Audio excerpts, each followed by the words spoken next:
They said I ruined my sister's wedding, that I was jealous, petty, and desperate for attention, that I chose the one day meant for her to stage my revenge. But I wasn't even invited to that wedding. The truth. She was wearing my grandmother's necklace, the one promised to me in her will, while my parents spread lies about me and begged me to fix her party. On the night of my own wedding. Like, comment, and subscribe if you haven't yet. Let's start from the beginning. My wedding sounded like thunder and felt like sunlight. The string quartet played at last in an old brick conservatory, while the glass ceiling scattered light across the aisle. My veil whispered when I breathed. I tried to memorize the lemon in my drink, the ache in my cheeks, and the way Lucas looked at me like I was both a surprise and a promise. On the left side of the aisle, 4 rows of chairs sat perfectly made and perfectly empty. White programs tied with twine, reserved placards, napkins folded like unopened letters. They were supposed to hold my life. Mom's perfume, Dad's cough laugh, Emily's dramatic eye roll, and the shoulder bump of my childhood best friend Hannah. Instead, a dusting of pollen settled where their coats should have been. Every glance sharpened the emptiness, a quiet blade between my ribs. When the doors opened and I took my first step, the room rose. Faces I love, smiled coworkers, neighbors, the women from my running group. Lucas waited at the end of the aisle, cheeks damp. It should have drowned out anything else. It tried. But empty chairs shout their own language, and I have always been fluent. 8 months earlier, after I texted our date and a photo of the venue, my sister Emily announced her engagement. 2 weeks later, glossy invitations landed around town, her engagement party on the same day as my wedding. Gold foil, rooftop photos. When I sent my invitations, Mom replied, "We'll make it work, dear," which is Midwestern for "we won't." Dad's reply was a thumbs up 3 days late. Hannah promised to call. She didn't. The officiant spoke steady and kind. Lucas squeezed my fingers. "Breathe with me," he mouthed. I did. I promised forever with a voice that only shook once, not because I doubted him. Lucas has always been a soft landing, but because each vow tugged against a second ceremony happening miles away, where the people who raised me were toasting someone else. When we kissed, the room erupted. Petals flew. Cocktail hour spilled into the garden. My college roommate Jess hugged me hard. I laughed at the right moments and hitched my dress when friends' kids ran circles around my ankles. My phone slept face down in my clutch. We'd agreed today belonged to us. Still, questions slipped through. "Will your mom be here later?" Aunt Dottie, who isn't my aunt but once made me soup, asked in a careful voice. I lied with a smile that felt like a bruise. They got stuck. "Travel," I said. Dottie's eyes flashed hurt for me, then softened. She squeezed my arm and drifted away. By dinner, long tables stitched the room into a quilt of people who chose us. Chicken piccata and lemon risotto perfumed the air. Lucas's best man told a story about him trying to fix a garbage disposal with a whisk and a prayer. Everyone laughed so hard we had to pause for breath.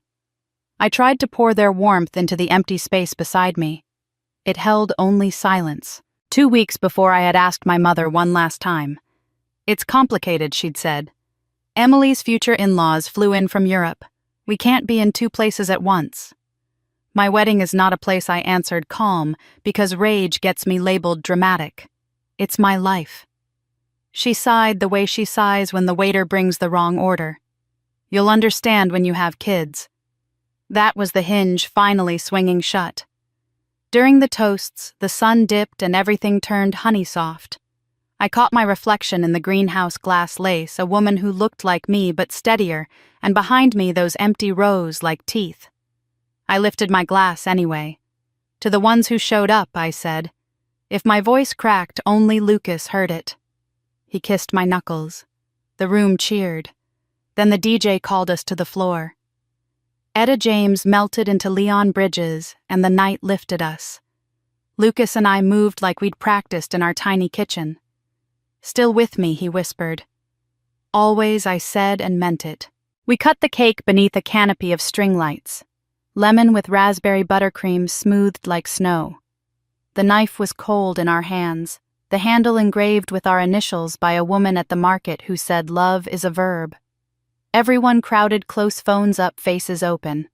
I laughed for real. My phone, abandoned all day, began to vibrate against the china like a trapped bee. One buzz, then another, then a steady crawl across the linen until it tapped the champagne flute. I reached for it, still smiling, still holding the knife with Lucas. The screen lit my face blue. At the top was a number that stopped my breath cold, 52 missed calls. All from Mom. The edges of the room went watery, the sound thinning like someone turned down the world. People were still clapping, still calling for the second slice, but my thumb hovered over the red bubble as if numbers could bite. 52 meant emergency in any language. 52 meant hospital sirens or apologies arriving too late. The frosting on my tongue turned to chalk. Lucas leaned in, eyes flicking from my face to the screen. "What is it?" he murmured. "Nothing." I told the room. To him, barely audible. "It's my mom." I set the phone face down, my hand steady because it had to be. The DJ called for a group photo. People jostled and whooped. The phone buzzed again, insistent, alive. Something was wrong. I felt it tightening like a wire I couldn't see, strung between this warm room of string lights and a different room miles away where my last name was being said without me. Standing there with cake on my tongue and confetti in my hair, I knew the truth. Whatever waited on the other end of those 52 calls had teeth, and it had come to find me on my happiest day. The music was too loud, the laughter too bright, and yet all I could hear was the steady buzz in my clutch. By the time I slipped it open, the red numbers glared like an alarm. 57 missed calls now. My throat tightened. Lucas was busy corralling his college friends into another toast, the room humming with warmth. I forced a smile, excused myself, and slipped through the side doors into the night air. The conservatory's garden was quiet compared to the reception. Lanterns swayed in the breeze, glowing like caught fireflies. My heels crunched the gravel path as I moved farther from the music, further from the eyes that would know something was wrong. My phone buzzed again in my palm, and I answered this time without thinking. "Clara." The voice was sharp, hurried barely above a whisper. "Maggie. Maggie. What's going on?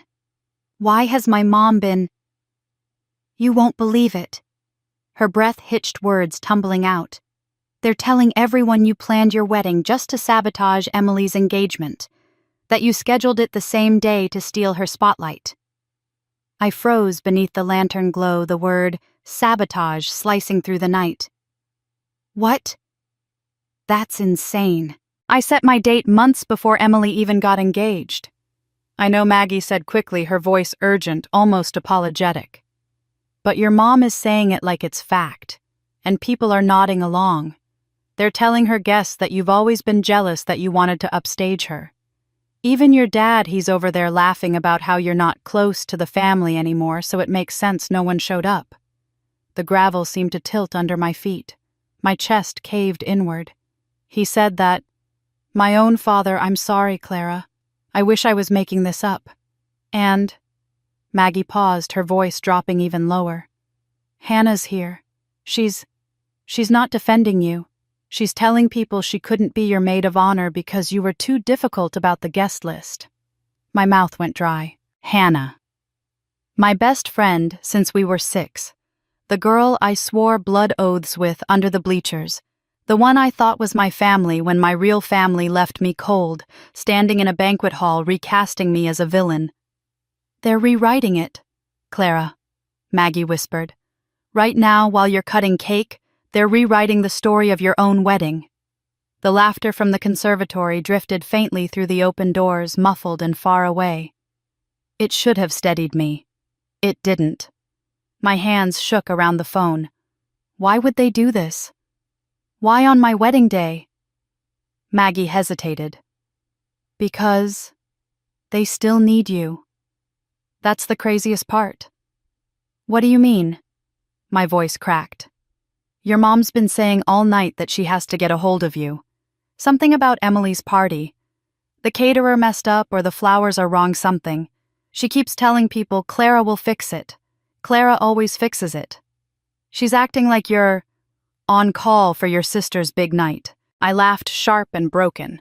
She skipped my wedding to go to Emily's party, trashed me to strangers, and now she's blowing up my phone because she wants me to fix it for her, I know. Maggie's voice was heavy with pity. I wanted you to hear it from me before she ropes you into something you'll regret. A cold wind slid under my veil. For a moment I couldn't breathe, couldn't think, just stared at the tiny lantern flames shaking in the breeze. My own mother had recast me as a petty saboteur, my father as a distant footnote, my best friend as a liar. And still, they thought I'd drop everything to rescue them. I don't understand how you're still standing, Clara, Maggie whispered. If it were me. But she didn't finish because my phone buzzed again. This time, not a call, but a message. My screen lit up with her name, Maggie. Wait, I frowned. You just called me. Why are you texting? No, that's not me. Her voice sharpened. Check it. I pulled the phone back. A new message sat waiting, one line of text above a glowing attachment. You won't believe this. Call me when you can. But don't tell anyone I showed you. My thumb trembled as I tapped the photo open. Emily stood in the center of a lavish ballroom, her white dress shimmering like it had been spun from moonlight. Around her neck, catching the chandelier light, was the one thing that made my stomach hollow out in an instant. My grandmother's necklace. The delicate gold chain, the diamond pendant shaped like a teardrop, there was no mistaking it. I'd seen it in photographs from the 1950s glowing against my grandmother's collarbone, and again in person when she pressed the velvet box into my hands when I was 19. Her voice echoed in my head as sharp as if she stood behind me now. This is for the woman you marry, Clara. I want her to wear it on your wedding day.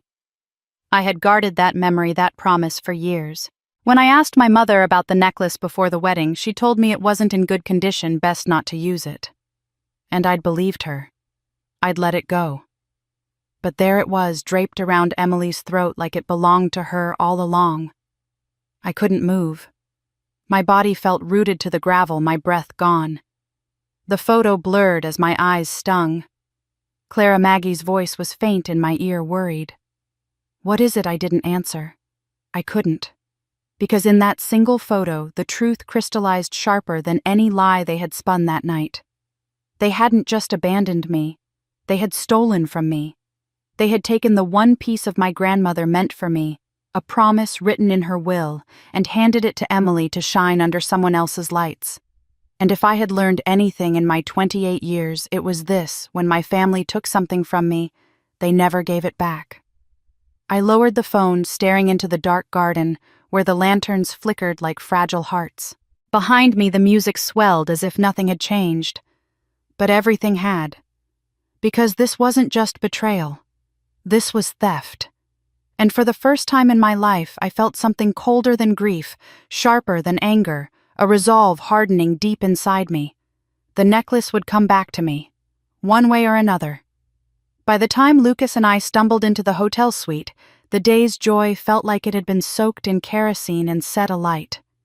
My dress trailed behind me in a heap of lace and exhaustion, my cheeks still stiff from smiling through every toast. He kicked off his shoes and collapsed across the bed with a groan, already loosening his tie. I wanted to fall beside him to sink into his steady warmth, but my clutch burned in my hand. My phone wouldn't stop buzzing. I slipped into the bathroom, shut the door, and pressed play. The first voicemail began sweetly, my mother's voice as familiar as lullabies. Clara, honey. What a beautiful day for you. I hope everything is going smoothly. Her tone shifted as the seconds ticked by, a brittle cheer breaking apart. Listen, I gave Emily Grandma's necklace. She needed something meaningful to wear tonight. Don't make this a big deal, it's just jewelry. You've got plenty of beautiful things. Now Emily's caterer is in a mess. The vendor double-booked and we're short on desserts. Could you call that restaurant, the one in town, and pull some strings? We really need you on this, darling. Call me back as soon as you can." I stared at the phone in my hand, bile rising. Just jewelry. That's what she called the necklace. Just jewelry. When my grandmother had held my hand with fingers thin as twigs and whispered, "This is for your wedding, Clara. It's yours." She'd smiled at me soft and unguarded. "You'll know when the right person comes along. I want this to rest against your heart on that day, so you'll feel me with you." It wasn't jewelry.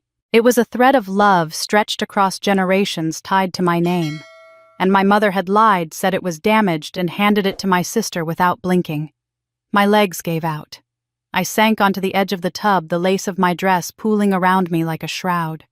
For a moment, everything tunneled the tile floor, the hum of the air vent, the faint music still echoing from the reception in my head. My chest squeezed so tight I thought I might break in two. Because this wasn't just about a necklace. It was about every birthday where Emily got the bigger cake every Christmas morning, where she opened the better gift every soccer game I played while my parents skipped for her dance recital. It was about being told, "Don't make a fuss every time I cried. Be happy for your sister every time I wanted something for myself." It was about the years I'd convinced myself they didn't mean to hurt me, that I was being dramatic, selfish, ungrateful. Now the proof gleamed cold and sharp. I had never been first in their hearts, not even on the one day of my life that was supposed to be mine. Tears threatened, but they didn't come. My body felt scraped hollow, too empty for weeping.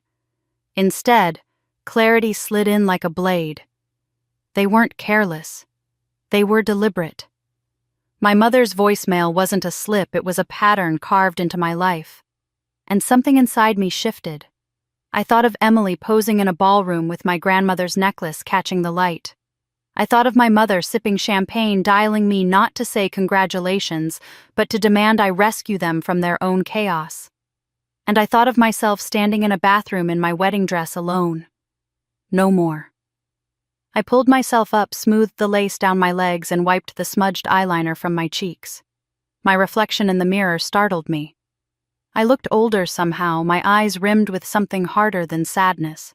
Back in the bedroom, Lucas was half asleep, his hand draped across the pillow where I should have been.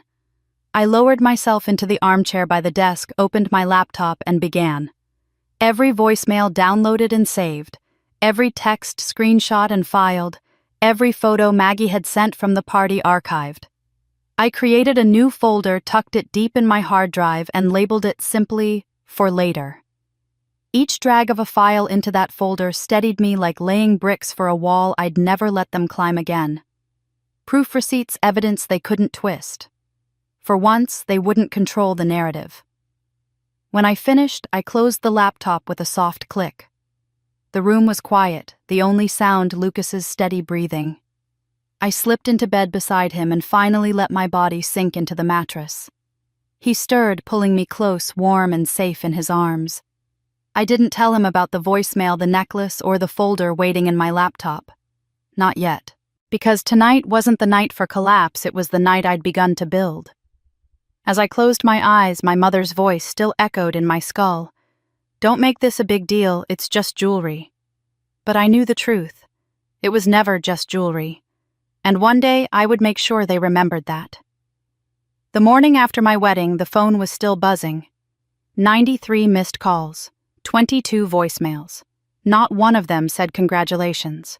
They were all orders, guilt, and pleas to fix Emily's chaos.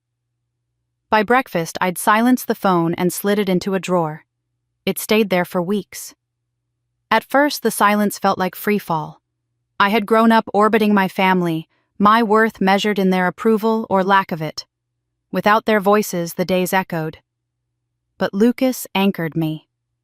"We'll make our own noise," he said, and I believed him. So I threw myself into work. My nonprofit, a scrappy healthcare outfit that provided clinics for underserved women, had always been my second home. Before I'd kept my head down, afraid of overstepping. Now I volunteered for everything no one wanted. I stayed late learning the budgets. I rewrote grant proposals until the words glowed. When a major donor hesitated to renew, I pitched them myself. 6 months later, I was promoted to program director. The title came with longer hours, more responsibility, and a salary bump that felt like oxygen. I used it to fund a side project that had lived in my notebooks for years, a mentorship program for women starting their own businesses. It began small, 5 women in a borrowed library room, coffee brewed in thermoses handouts I printed at home. By the end of the year, it had grown into a community of dozens with a waiting list and local press coverage. Lucas cheered me on every step, even when it meant nights we ate takeout at midnight, yawning over spreadsheets. "You're building something," he said. "Something they can't take from you." We bought a house in the spring, a sunlit place with creaky floors and a backyard big enough for barbecues. Our dining table became the center of our new orbit. Friends gathered there with casseroles and bottles of wine, laughter spilling through the windows. We hosted Sunday dinners, birthday parties, even an impromptu karaoke night that ended with neighbors joining in from the porch. It wasn't the family I was born into, but it was the family I chose. And for the first time, I understood what that really meant. Maggie became my only link to the Whitmores. She'd call late at night, her voice careful as if afraid someone was listening. "Emily's wedding planner quit," she whispered once. "She wanted fireworks indoors, Clara." Indoors. Another time, Dad's been grumbling about how you never visit. Like he's the one who skipped your wedding. The updates came like weather reports, storms brewing, tempests of drama I was no longer part of. I listened, sometimes laughed, sometimes just shook my head. Maggie's loyalty was a quiet bomb-proof that not everyone shared their blindness. And Hannah, my once best friend, acted as though nothing had happened. Every few months I'd get a text. "Saw this and thought of you. Miss you." Always breezy, as if she hadn't stood in a ballroom and recast me as difficult, selfish, unworthy. I never replied. My silence was the only answer she deserved. Still, the ache lingered. At night, when the house was quiet, I sometimes caught myself scrolling through old photos.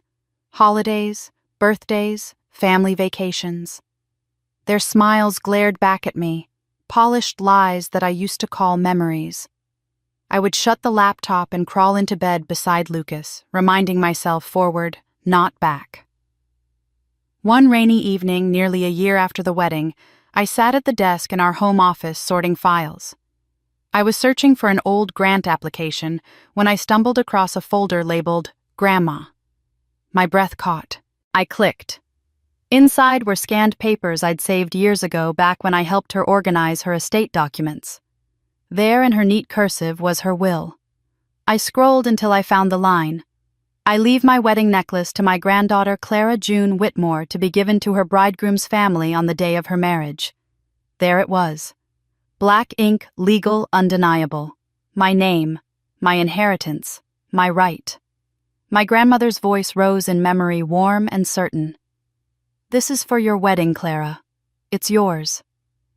My hands trembled on the keyboard. It wasn't just memory now. It was proof. I leaned back in the chair, the rain tapping against the window like a drumbeat. All year I had buried myself in building and healing, in learning how to thrive without them. But seeing those words lit something deep and fierce. Because the necklace wasn't just stolen. It was stolen in writing. And they had no idea I still held the paper that could burn their lies to the ground. The folder glowed on my screen. My reflection in the glass was pale eyes sharp. The ache that had followed me since my wedding shifted into something else, something harder, steadier. For the first time, I realized I didn't just have wounds. I had ammunition. And one day, I was going to use it. It was an ordinary Tuesday afternoon when Maggie's name lit up my inbox. The subject line was short, almost casual. "Thought you'd want to see this." I clicked. Attached was a PDF, and when I opened it, my stomach flipped. The document was an inventory list from my grandmother's estate, scanned in high resolution. At first it looked familiar, the same list I'd stumbled across in my laptop a year earlier. My name was there in neat print beside the necklace, to be given to Clara June Whitmore on her wedding day. But at the bottom was something I'd never seen before. A scrawl of signatures, executors, witnesses, and one in particular that made my hands sweat. My mother's. Next to her name was a note in bold type, released to Emily Whitmore for temporary use. June 15th, to be returned to rightful owner. I read it again and again as if the words might vanish if I blinked too long. Temporary use, to be returned. My mother had signed her name to a document that not only acknowledged the necklace belonged to me, but promised it would come back. 2 years had passed. I had never seen it again. Proof. Not just memory, not just my grandmother's will. Proof my mother had knowingly withheld what was mine. I leaned back in my chair, pulse hammering. My office looked the same as it always did, stacks of reports, the faint smell of Lucas's coffee drifting from the kitchen. But everything inside me shifted. For so long they had told their version of events confident the truth was slippery, forgettable. But this was a net, and they were tangled in it. I typed a reply to Maggie. "Thank you. You have no idea what this means to me." She answered within minutes. "Be careful, Clara. If they find out I sent this, they won't." I promised. I'll handle it. And I meant it. Because for the first time I had more than indignation. I had a weapon. Fate, it seemed, was paying attention. The following week I attended a networking luncheon hosted by a healthcare foundation. I shook hands, smiled for photos, spoke about the nonprofit's latest initiative. But halfway through dessert, a conversation drifted down the table. "Biggest wedding of the year," one woman laughed. The Harper estate booked solid for 18 months, and yet somehow this bride secured it with less than a year's notice. Another chimed in. "Oh, I know who you're talking about. Emily Whitmore. I've seen the binder 12 pages of flower requests alone. The family wants it perfect for the press." I froze, fork halfway to my mouth. Emily, my sister, my thief. The Harper estate was infamous rolling gardens, marble fountains, chandeliers imported from Italy. More than a venue, it was a stage. Celebrities, CEOs, society darlings all had walked down its aisle, and Emily had chosen it for her wedding. Perfect for the press, they'd said. My mind raced. Emily's big day wasn't just a family affair, it was going to be a spectacle, the kind that splashed across glossy magazines and gossip blogs. A carefully curated image of perfection. And I held in my hands the one thing that could unravel it all. That night I told Lucas everything. Not just about the voicemail or the photo, but about the scanned estate documents Maggie had sent. He listened in silence, his hand steady on mine, his jaw tightening with every detail. "They stole from you," he said finally. "And they've been parading it around like it's theirs. Clara, this isn't just family drama. This is theft. Legal theft." "I know." My voice came out steady, though my heart thundered. "And now I can prove it." Lucas studied me, the quiet intensity in his eyes, a mirror of my own. "So what are you going to do?" I didn't answer right away. The truth was already crystallizing in me, sharp as glass. For years I had endured their lies, their erasure, their rewriting of who I was. But the necklace wasn't just mine, it was the symbol of every time they'd chosen Emily over me. And Emily's wedding would be the one place they couldn't spin the story. Not with the press watching. Not with the whole town in attendance. By midnight, I'd made my decision. The next morning, I scheduled a consultation with an attorney. Not one of the loud, flashy types my parents' friends hired to intimidate. No, I wanted someone discreet, meticulous, with a reputation for precision. His name was Vincent Gray. Polished calm, the kind of man who never raised his voice because he never had to. His office was a quiet fortress of leather and glass, the shelves lined with thick books that smelled like authority. He listened as I laid out the story, never interrupting, occasionally scribbling notes. When I slid the estate documents across his desk, his eyes sharpened. He read them once, then again, his mouth tightening into something that looked almost like satisfaction. "This," he said, finally tapping the signature at the bottom, "is more than enough. The will gives you legal ownership. The release proves your mother acknowledged it and agreed to return it. If she failed to, that's wrongful withholding of inherited property. You could sue for damages, Clara. You'd win." The words pulsed in the air. "You'd win." I felt my chest expand like a lung filling after years underwater. But Vincent wasn't finished. He leaned back, studying me with those precise, measured eyes. The question is, do you want to win quietly? Or publicly? I swallowed images flashing in my mind. Emily standing at the altar in front of reporters, cameras clicking her neck bare where the necklace should have been. My mother's face when she realized the lies had caught up. My father no longer able to laugh it off.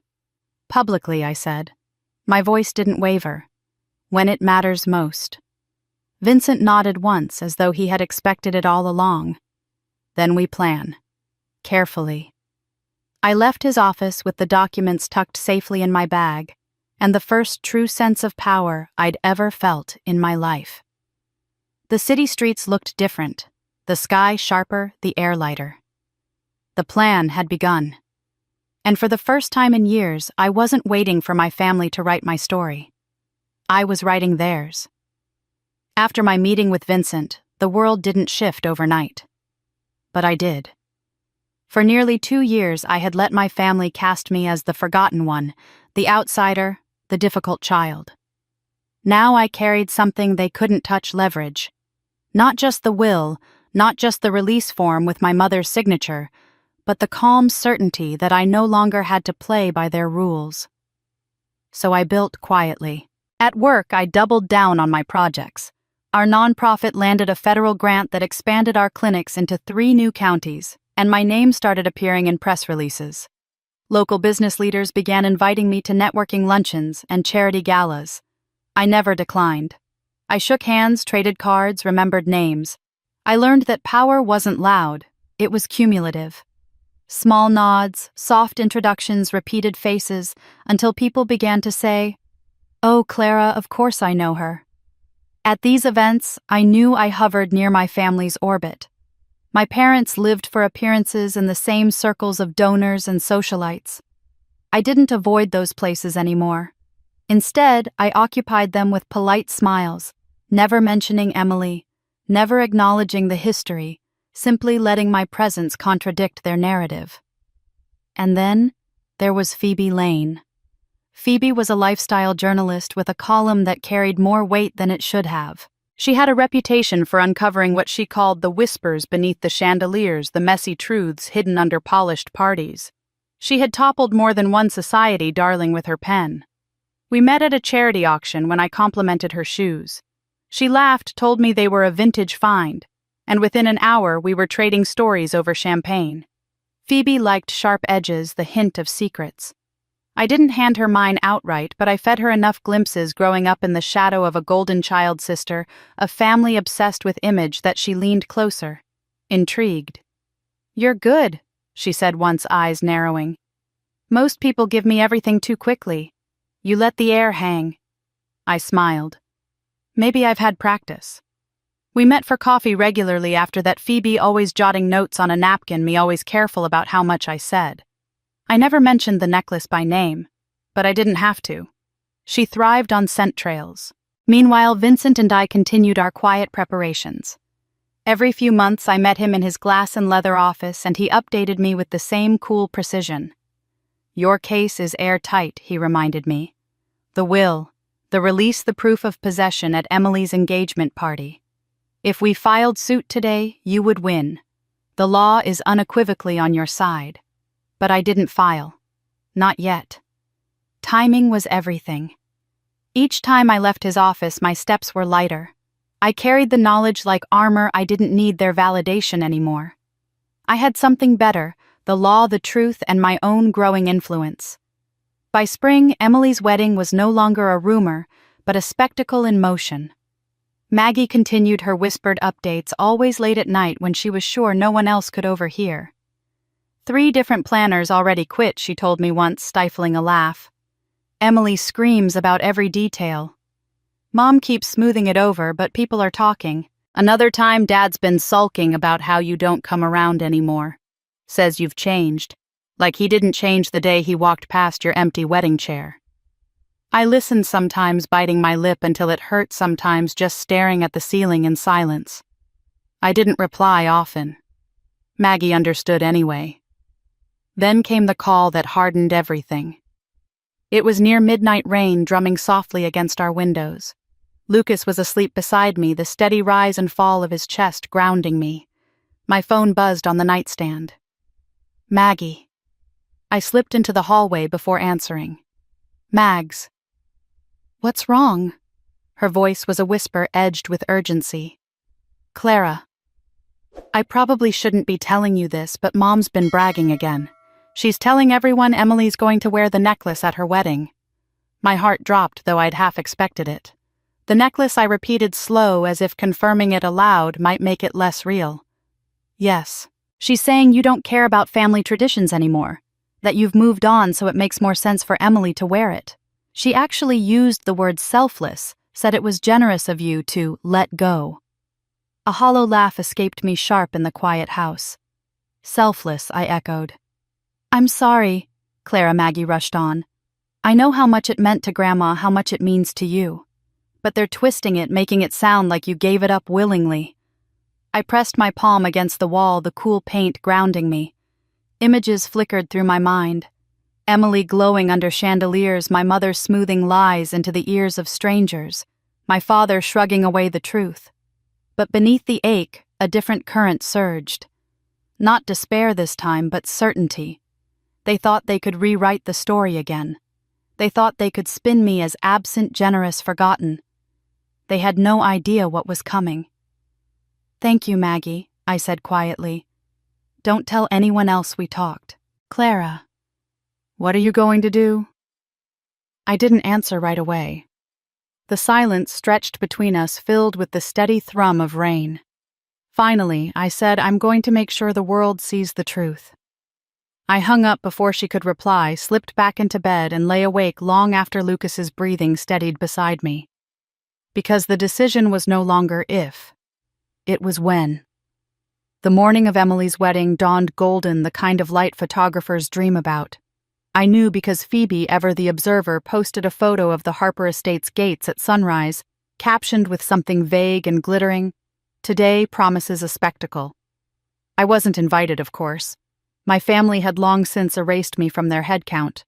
But I didn't need to be there to feel the electricity running under the surface. My plan had been in motion for months, and by the time Emily's veil was pinned in place, every piece was lined up. On my desk sat a folder, fat with evidence. Grandma's will, the release with my mother's signature high-resolution photos of Emily parading the necklace at her engagement party. On top of it all was Vincent's letter, crisp and formal, addressed to 3 people: the venue owner, the event planner, and Emily Whitmore. The demand was simple, legal, undeniable. The necklace was to be returned immediately to its rightful owner, Clara June Whitmore, or consequences would follow. Vincent had agreed to deliver it at precisely 3:15 p.m., the time Maggie told me Emily had scheduled her pre-ceremony photos. Guests would just be arriving, champagne glasses, clinking cameras flashing. The perfect stage. At 3:12, my phone buzzed. On my way in, Vincent texted. At 3:17, another message. It's done. Then silence. I stared at the screen, pulse hammering, until Maggie's name lit up. She didn't even wait for me to say hello. Clara, you should see it. You should see her face. Her voice was half shock, half disbelief, like she was trying not to laugh. Vincent just walked in with those letters, handed them to the planner and to Mom right in front of everyone. The whole room went quiet. You could hear a pin drop. What did Emily do? My voice came out low, steady. She's screaming, Maggie whispered. Like actually screaming. She threw her bouquet at the mirror. The planner pulled her aside, tried to calm her down, but then Vincent showed her the release form with Mom's signature and... Maggie trailed off, then burst out. She's tearing off the necklace right now. The photographer's packing up the jewelry shots. Oh my God. Mom's face. Clara, she looks like she swallowed a grenade. I leaned back in my chair, closing my eyes. For a moment, I let the image play in my mind, Emily in her silk gown, mascara running, the necklace slipping from her throat as the cameras were lowered. My mother's smooth facade cracking under fluorescent dressing room lights, my father pretending not to notice. Maggie's texts started pinging rapid fire. She's yelling at Mom that it's her fault.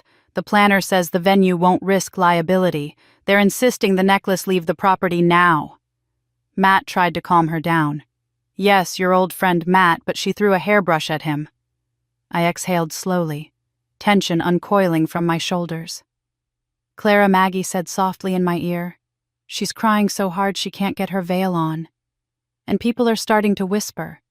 They're asking why she bragged about wearing the necklace for months and now suddenly it's gone. Some of the guests think Mom lied about it belonging to Emily. A hollow laugh slipped from me. Because she did. More pings. Screenshots from Maggie, blurry but damning. Emily, blotchy-faced in the dressing room, the necklace absent. A bridesmaids group text complaining, she's melting down. We're already an hour behind. I stared at the images, my chest tight but steady. This wasn't vengeance shouted in their faces.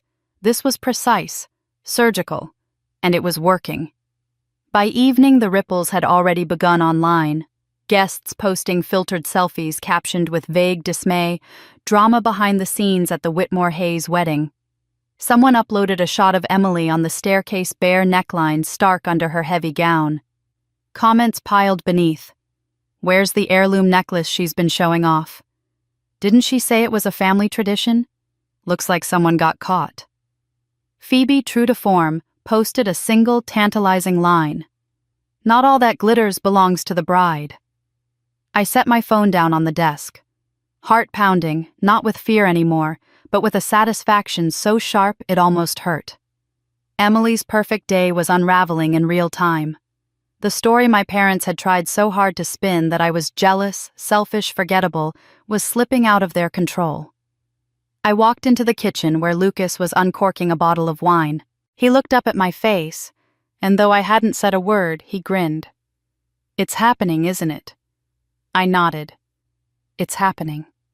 That night, while music and chaos swirled miles away at the Harper estate, I sat on my couch with a glass of wine, the velvet box resting beside me. The necklace glowed faintly in the lamplight back where it belonged. And in the distance, though I couldn't hear it, I knew Emily's screams were still echoing. But louder than her tantrum, louder than my parents' frantic whispers, louder than any denial they could muster, was the chorus already building online. Why wasn't the bride wearing the necklace she'd bragged about for months? I smiled into my glass. The question was only beginning. By the next morning, the whispers had grown teeth. I woke to my phone vibrating against the nightstand screen, glowing with messages and alerts. Social feeds were already brimming with fragments of the night before, grainy shots of Emily storming through the estate hallway, her neckline bare, guests' captions laced with half-truths and speculation. But it was Phoebe's article that crystallized it all. The missing heirloom, how one bride wore what didn't belong to her. The piece was short, but razor-sharp. She didn't name me directly, but she didn't have to. She quoted the will, described the release signed by my mother, and confirmed that the necklace had been intended for me. The closing line was merciless in its simplicity. The heirloom has since been returned to its rightful owner, the granddaughter it was promised to. Within hours, larger outlets picked it up. Local news segments ran with stills from the wedding juxtaposed with stock photos of heirloom jewelry. Headlines danced across my screen, society wedding rocked by inheritance scandal. Whitmore heiress stripped of necklace mid-ceremony. I sat at the kitchen table with a mug of coffee, scrolling through the coverage while Lucas fried eggs in the background. My hands shook, but not with fear. With release. The phone buzzed, non-stop calls, texts, voicemails. My parents, distant relatives, numbers I didn't recognize. I didn't answer a single one. By noon, Maggie called, her voice barely containing disbelief. Clara, it's chaos. Mom's pacing like a caged animal. Dad keeps muttering about lawyers, but everyone knows it's hopeless. The documents, the article, it's airtight. Emily hasn't left her room. Her new in-laws are furious. They spent 6 figures on that wedding, and all anyone's talking about is the missing necklace. I could almost picture it, my mother's frantic smoothing my father's impotent bluster, Emily curled on satin sheets with mascara streaked down her face. The family who had made me invisible, now exposed under floodlights, they had turned on themselves. They keep blaming each other, Maggie continued. Mom says Dad should have handled it quietly. Dad says Mom never should have signed that release in the first place. And Emily, she's telling anyone who'll listen that you did this to destroy her wedding. But no one's buying it.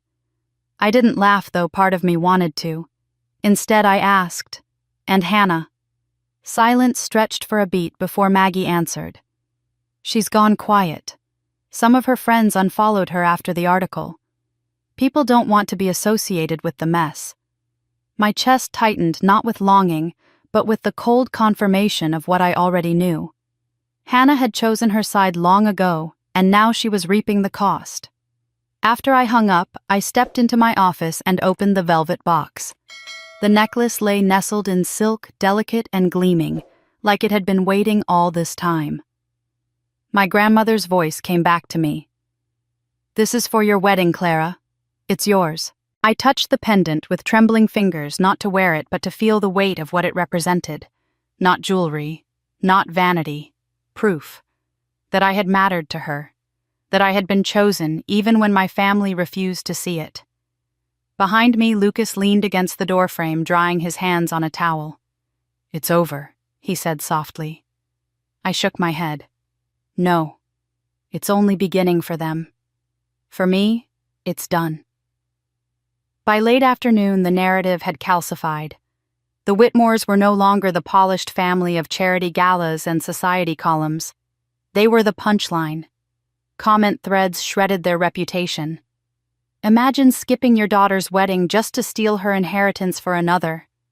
All that money, all that planning undone by greed. Even those who tried to defend Emily couldn't ignore the facts. The will, the release, the necklace now back in my possession. The truth was written too clearly to be spun away. That evening, Lucas and I ate dinner on the back patio, the sun painting the river in streaks of gold. My phone sat on the table between us, buzzing every few minutes. I didn't touch it. I let the names flash across the screen, Mom, Dad, home phone, and fade again. "They're not going to stop," Lucas said, watching me. "They don't have to," I replied, spearing a roasted carrot. "I've stopped." And it was true. The ache that had gnawed at me since my wedding day was gone, replaced by a cool certainty.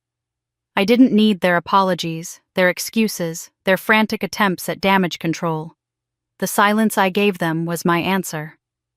By midnight, the calls had stacked into dozens more. The last voicemail was from my father, his voice tight with anger he was trying to disguise as authority. "Clara, this is childish. You've humiliated your sister, you've embarrassed this family, and for what? A necklace, call your mother back. Do the right thing." I deleted it without listening to the end. In the dim light of my office, the velvet box sat open on my desk, the necklace glowing faintly in the lamplight. My phone buzzed again, jittering against the wood. I stared at the screen at the word Mom flashing insistently, and let it ring until it fell silent. Because for once, I wasn't the one answering. And that silence, my silence, was louder than anything I could ever say. The week after Emily's wedding felt like living in a hollowed-out storm. The winds had howled, the thunder had rattled, but now there was only stillness. A stillness that wasn't empty, but thick like the air after lightning splits the sky. For the first time in my life, my family had no story left to spin. No clever excuses, no carefully curated image to polish. The evidence was too clear, the spectacle too public.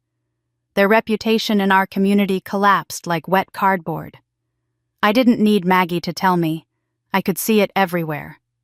The society pages stopped covering my parents' charity appearances. Their names vanished from gala committees. A local boutique that once hosted Emily for style collaborations quietly pulled every photo of her from their socials. People they had once charmed now crossed the street to avoid the mess. And through it all, I said nothing. The silence was mine. I didn't post cryptic quotes online. I didn't call to gloat. I didn't even text Maggie back when she whispered about Emily's marriage already straining under the weight of public embarrassment. My silence was a wall they could not climb, a door they could not pound down. For once, they had no access to me. Instead, I poured myself into the life I was building. Work became not just a refuge, but a runway. Within a year, our nonprofit was featured in The Atlantic for our innovative approach to women's health care. The article quoted me by name, a full-page photo beside it. I clipped it, framed it, and hung it in my office. When the national press called again this time for my side project, Mentoring Women Entrepreneurs, I said yes. They ran a story with the headline, "The Quiet Architect of Change." My photo appeared again. Me, not Emily, not my parents, not anyone else. Lucas teased me that he couldn't keep up with the invitations, panels, luncheons, keynote speeches. But he came with me anyway, steady as ever, reminding me with a squeeze of his hand that I hadn't built this alone. Our home became a gathering place, not just for friends, but for community. We hosted fundraisers that raised thousands, dinner parties where laughter spilled into the street backyard barbecues, where neighbors who barely knew each other left as friends. There was a joy in those nights that my childhood home had never known. No hierarchy, no competition, no golden child. Just people who showed up because they wanted to. And always in the background, the necklace waited. I kept it in the velvet box on my desk, unopened most days. Just knowing it was there, resting where it belonged, was enough. I didn't need to flaunt it.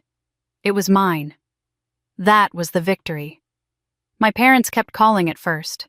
Dozens of times, then dozens more. The voicemails swung between pleading and angry. My mother's voice cracked with guilt, 1 minute hardened with manipulation the next. My father tried scolding me like I was still a child. Emily sent one long, breathless message insisting I had ruined her life. I never answered. Not once. Because deep down I realized something liberating the moment they chose to skip my wedding. They had made their choice. Everything after that was just the echo of it. By the second year, the calls slowed. By the third, they stopped altogether.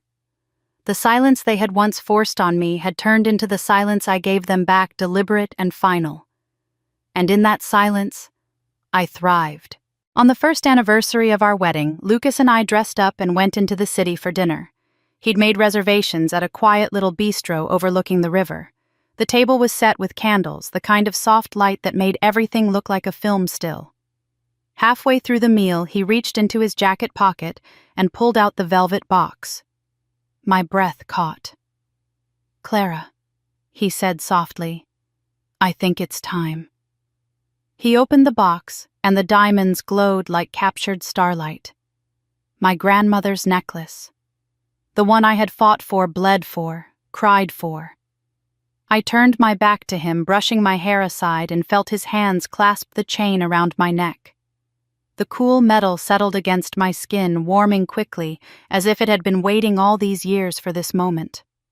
When I turned back, Lucas was smiling in that steady way of his, the way that anchored me to the earth. "Feels like it's home now, doesn't it?" he said. I reached up, fingers brushing the pendant, and nodded. My throat tightened with something that wasn't sorrow, wasn't rage, but something purer peace. The silence had once been unbearable. But now, it was mine. And in that silence I finally heard what I'd been missing all along, my own voice, clear and strong. I smiled back at Lucas, the candlelight catching the necklace at my throat. And though I didn't say it aloud, I thought it with certainty. Yes, it's home now. But the door behind me, that was closed, locked, and the key was gone. I used to think the necklace was just a piece of jewelry. Gold diamonds, velvet box. A symbol of tradition, something fragile enough to be locked away for decades. But standing here now, years after that storm of betrayal and silence, I understand it was never just about the necklace. It was about me. My grandmother had seen me in a way my parents never did. She knew I was more than Emily's shadow, more than the second choice. When she pressed the necklace into my hands at 19, she wasn't just passing down an heirloom. She was telling me, "I see you. I believe in your future. I want to be with you when you take that step into your life." That faith had carried me through the hollowness of my wedding day, through the ache of those empty seats, through the fury of watching my sister wear what wasn't hers. and now every time I clasp it around my neck, I don't just feel her presence. I feel mine. Strong, rooted, unshakable. There are still moments of grief. I won't lie to myself about that. Sometimes I catch a smell lavender hand cream, my mother's favorite, or I hear a laugh that sounds like my father's, and something twists inside me. Sometimes late at night I wonder what it would have been like if they had chosen differently, if they had shown up for me the way they were supposed to. But grief doesn't control me anymore. It passes through sharp but brief like a thorn snagging fabric. Because the truth is, letting them go gave me a freedom I didn't know I was missing. Without their constant rewriting of my story, I got to write my own. Without their conditional love, I learned how to recognize the unconditional, the friends who became family, the husband who has been my anchor, the community that sees me for what I've built, rather than who I was born to. The silence between me and the Whitmores has stretched for years now, unbroken. I haven't heard my mother's sighs or my father's clipped disappointment, or Emily's sharp little digs in so long that their absence has become its own presence. For a long time, silence was punishment. Now it's sanctuary. Sometimes people ask about my family. I smile polite but firm and change the subject. I don't owe anyone the story of my loss or my revenge. The necklace rests in my jewelry box most days, only worn on occasions that feel like they deserve it. Anniversaries, milestones, moments when I want to feel the weight of survival at my throat. Because that's what it is now. Not just diamonds and gold, but proof. Proof that I endured. Proof that I stopped letting them erase me. Proof that I am my grandmother's granddaughter, strong and stubborn and unwilling to be overlooked. The house is quiet tonight. Lucas is asleep upstairs, his steady breathing carrying down the hall. The party dishes from the fundraiser are washed and stacked, the laughter of friends still echoing faintly in the walls. I slip on my coat, slide my feet into shoes, and step out into the cool night air. The city hums in the distance, but here the only light comes from the moon and the glow of the street lamps. I pull the necklace from beneath my collar, letting it catch the glow. The diamonds flash not garish but steady, like stars that have been waiting all this time to be noticed. I walk slowly down the block, the night air cool against my skin, the weight of the necklace grounding me. My grandmother had given it to me for my wedding day, but maybe she had known it was meant for more for every day after, when I'd need the reminder that I was not invisible, not replaceable, not small. I pause beneath a streetlight and touch the pendant cool against my fingers. The reflection in the glass of a darkened shop window catches my eye. A woman steady on her feet, shoulders straight, eyes clear. I think of the girl I used to be, the one who sat in the bathroom on her wedding night listening to her mother's voicemail, believing for a moment that maybe she was overreacting. Maybe it really was just jewelry. I want to reach back and tell her, "Hold on. One day you'll understand. One day you'll be free." Because I am. The grief will always live somewhere inside me, but it's small now, manageable, and the freedom is vast. I don't have to answer calls that only wound me. I don't have to chase approval that was never mine to earn. I don't have to stand in empty rows waiting for people who already chose not to sit there. I tilt my head, the pendant flashing in the streetlight. My family locked me out of their love a long time ago. They thought they had banished me to silence. But tonight, standing here with my grandmother's faith resting against my heart, I realize I was never the one who lost. I smile into the dark, breathe deep, and whisper the truth to myself, steady as a vow. They locked me out of their love. Tonight, I threw away the key. And with that, Clara's journey comes to a close, her silence becoming her power, and the necklace no longer just an heirloom, but proof of her strength. If this story moved you, consider subscribing for more tales of betrayal and justice reclaimed. Share your thoughts below. We read every comment, and your voice matters here. Thank you for listening. This has been a story from Revenge Served Cold. We'll see you next time.